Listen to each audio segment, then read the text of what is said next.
বর্তমানে পৃথিবীতে দালাল, চাটুকার, ক্ষমতালোভী, মুনাফিকের অভাব নেই, যারা নিজ দেশের স্বার্থসহ জনগণের স্বার্থসহ সবকিছু বিলিয়ে দিয়ে হলেও ক্ষমতায় থাকতে চায় এবং বড় বড় ক্ষমতাধর দেশগুলোর অন্যায় আবদারের বিরুদ্ধে টু শব্দ করার ক্ষমতা অনেকেরই নেই। টু শব্দ করার সাহস এই জন্যই নেই যে কারণ টু শব্দ করলে নিজের সব কুকীর্তি প্রকাশ করে দিবে অথবা আশেপাশের লোকদেরকে উস্কে দিবে তার বিরুদ্ধে। কারণ আপনার আশেপাশের লোকজনের সাথে আপনার ভালো সম্পর্ক নেই, কিন্তু আপনি যদি সৎ হন এবং আশেপাশের মানুষের সাথে সুসম্পর্ক থাকে এবং সৃষ্টিকর্তার উপর বিশ্বাস রাখে যে সব কিছুর মালিকই হলেন আমার সৃষ্টিকর্তা, সম্মান দেওয়ার মালিক আল্লাহ, সম্মান কেড়ে নেওয়ারও মালিক আল্লাহ, এই বিশ্বাস যদি থাকে তাহলে কারো অন্যায় আবদারের বিরুদ্ধে টু শব্দ তো নয়, বরং অন্যায় আবদারকে রুখে দেওয়ার সাহস থাকে। কিন্তু আপনি যখন নিজে অসৎ হবেন তখন অন্যায়ের বিরুদ্ধে কথা বলার মতো মানসিকতা থাকবে না।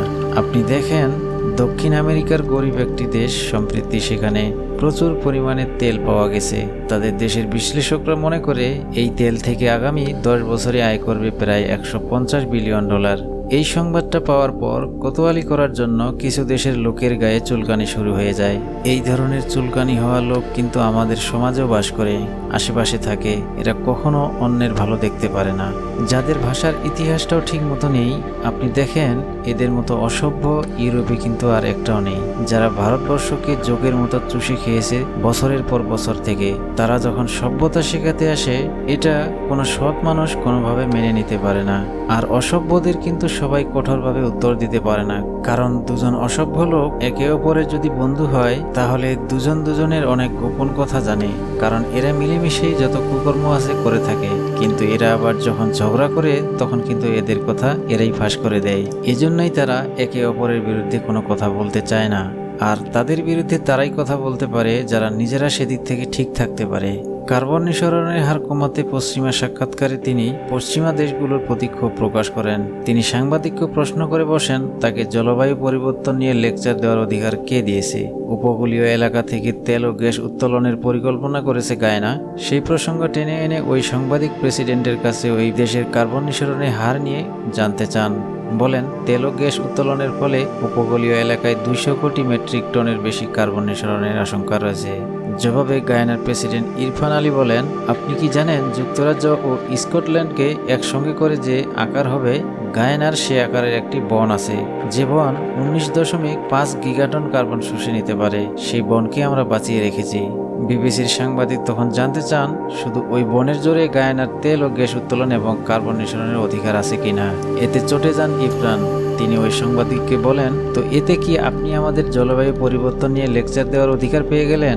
আমি জলবায়ু পরিবর্তন নিয়ে আপনাকে লেকচার দিচ্ছি কারণ আমরা এই বনকে বাঁচিয়ে রেখেছি। 19.5 গিগাটন কার্বন শোষণ করার যে সুফল আপনারা ভোগ করছেন, বিশ্ব ভোগ করছে, তার জন্য আপনারা আমাদের অর্থ পরিশোধ করেন না, আর এজন্য আপনারা এর মূল্য বোঝেন না।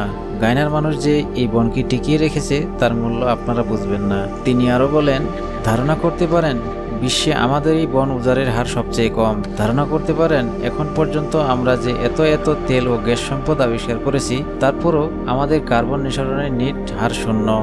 আমাদের সব সম্পদ আবিষ্কারের পরও তার নিট শূন্যের কোঠায় থাকবে। তিনি আরো বলেন, আমার কথা এখনো শেষ হয়নি, কারণ বিশ্বে যা চলছে তা এক ভণ্ডামি।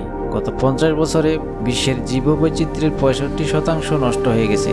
আমরা আমাদের জীববৈচিত্র্য ধরে রেখেছি। আপনি কি এর মূল্যায়ন করতে পারবেন? আপনি কি এর জন্য অর্থ পরিশোধ করতে প্রস্তুত আছেন? উন্নত বিশ্ব কখন এর জন্য অর্থ দেবে? নাকি আপনি তাদের পক্ষের লোক? আপনি কি তাদের পক্ষে আছেন যারা কিনা পরিবেশের ক্ষতি করছে? আপনি কি তাদের পক্ষে? আপনি এবং আপনাদের ব্যবস্থা কি তাদের পক্ষে যারা কিনা শিল্প বিপ্লবের মধ্য দিয়ে পৃথিবীকে ধ্বংস করে দিয়েছে এবং এখন আমাদের লেকচার দিচ্ছে? আপনি কি তাদের পক্ষে? তারা কি আপনাকে অর্থ দিয়েছে? আপনি একবার ভাবেন, তারা যেখানে নিজেরাই মিলিয়ন মিলিয়ন ব্যারেল তেল কিনে এনে কার্বন নিঃসরণ করে, তারা কিভাবে এই প্রশ্ন তুলতে পারে? তারা যেখানে নিজেরাই পরমাণু বিদ্যুৎ থেকে সরে এসে আবারও কয়লা বিদ্যুতের দিকে ফিরে যেতে চাইছে, সেখানে কিভাবে অন্যদেরকে এসব জ্ঞান দিতে আসে? এগুলো আসলে হিপোক্রেসি ছাড়া আর কিছুই হতে পারে না। পৃথিবীতে তাদের কি অবদান আছে? আপনি কয়েকটা উদাহরণ দেন তো। পৃথিবীতে ফ্যাসাদ সৃষ্টি করা ছাড়া তাদের কি আর কোনো কৃতিত্ব আছে? কিছুই নেই। আপনি দেখেন আপনার এলাকাতেই এমন কিছু কিছু মানুষ আছে যারা সারাদিন কিছু করে না, টোটোমি করে ঘুরে বেড়ায়, কাজ কাম কিছু করে না, আর যেখানে সেখানে ধান্দা করে। এরা কিন্তু সব এলাকাতেই আছে, কিন্তু এদের বাজার সদাই করা দেখলে মনে হবে তারা কোন লাট সাহেবের লোক। দোকানে দোকানে চা পান বিড়ির বিল আসে এদের 10 থেকে 20 হাজার টাকা। আর চলাফেরা কথাবার্তার ভাব দেখলে মনে হয় এরাই সেই এলাকার মাতব্বর।